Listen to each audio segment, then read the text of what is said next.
এটা পরিবেশ দূষণ করছে, একটা অসুস্থ সমাজ তৈরি করে দিয়েছে তৃণমূল কংগ্রেস। পুলিশের ভয়ও কারণ নেই, প্রশাসনেরও কোনো ভয় নেই। ভাষা সন্ত্রাস কোনো সুস্থ রুচিশীল একজন নাগরিকের থেকেও এই ধরনের ভাষা প্রত্যাশা করা যায় না। আর উনি একজন নির্বাচিত জনপ্রতিনিধি, এতবারে সাংসদ হয়ে গেল, আবার আইনজীবী। উনি যেটা করছেন এটা পরিবেশ দূষণ করছেন। এই সমস্ত বক্তব্যের কোনো প্রতিষ্ঠা, কোনো আলোচনা করতে জনগণের খুব একটা আগ্রহ নেই। আরজি করের ঘটনা থেকে বিন্দুমাত্র সরকার কোনো শিক্ষা নেয়নি, আর সামগ্রিকভাবে একটা অসুস্থ সমাজ তৈরি করে দিয়েছে তৃণমূল কংগ্রেস। যত বিকৃত মনস্ক মানুষ, সে হোমগার্ডই হোক আর সিভিক ভলেন্টিয়ার্সই হোক, সবই তৃণমূল।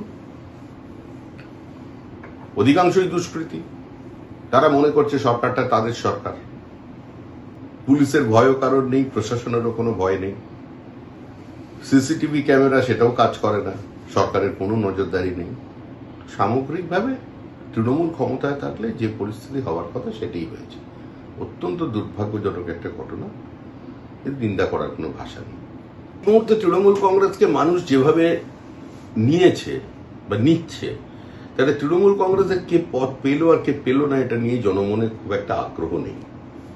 আর ওদের পারিবারিক টানাপোড়েন, সেটা নিয়ে মানুষের চিন্তা ভাবনা থাকবে কেন? পশ্চিমবঙ্গের মানুষের একটা নির্দিষ্ট রুচি আছে, এগুলো যা চলেছে এটা হাস্যস্কর বিষয়।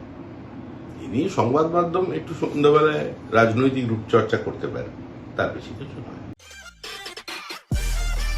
সব খবর সবার আগে পেতে আমাদের চ্যানেলটি সাবস্ক্রাইব করুন এবং পাশে থাকা বেল আইকনটিতে ক্লিক করুন, লাইক ও শেয়ার করুন।